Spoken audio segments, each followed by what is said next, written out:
After 13 long years of exile, including a year spent in disguise, the Pandavas returned with a legitimate claim to their kingdom. Bound by the terms of the dice game, they had fulfilled every condition imposed upon them.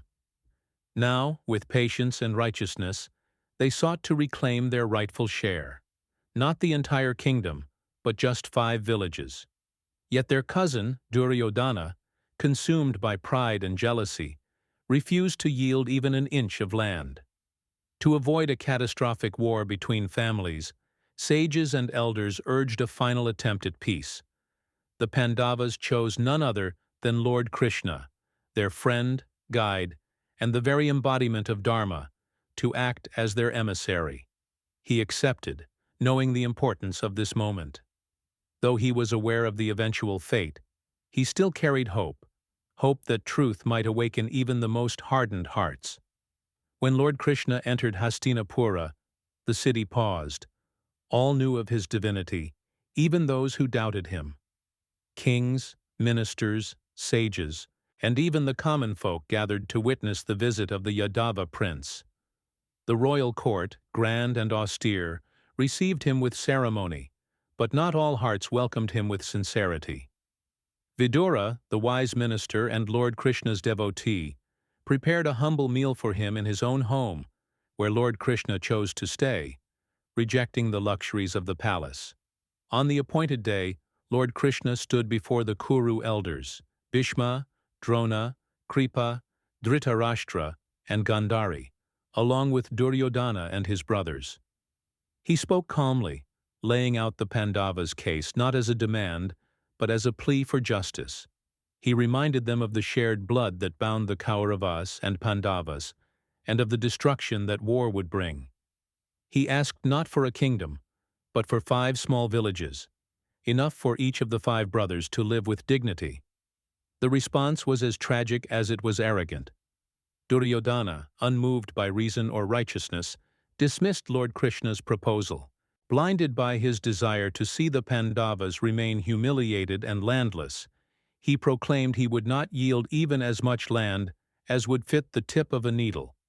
Though elders like Bhishma and Vidura were visibly pained, they could not override the stubborn prince, and Dhritarashtra's weakness as a ruler became painfully clear.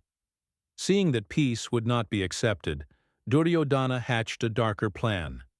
He secretly ordered Lord Krishna to be captured during the assembly. But when the soldiers attempted to seize him, Lord Krishna revealed his Vishvarupa, the universal form. His body expanded beyond the walls of the court. Countless arms, faces, weapons, stars, and galaxies emerged from within him.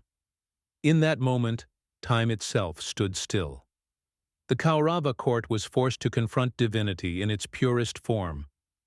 Dhritarashtra, overwhelmed by the sound of cosmic truths and divine light, asked for his sight to be restored for just a moment. Lord Krishna granted this wish, allowing the blind king to behold the Vishvarupa. In tears, Dhritarashtra was struck by both awe and despair. But even this vision could not change the course of fate, for Duryodhana's heart remained untouched. When Lord Krishna returned to his original form, a heavy silence filled the court. With profound sorrow, not in anger, he turned away. He had fulfilled his Dharma.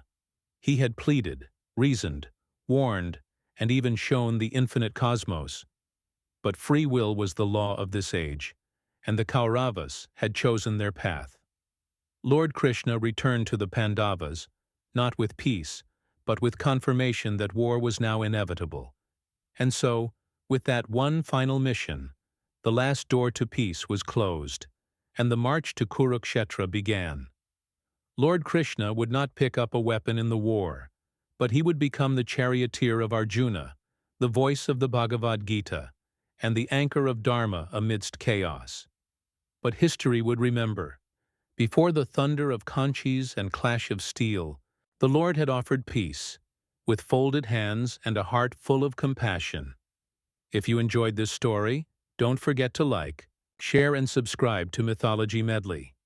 Click the bell icon for more such amazing mythological content.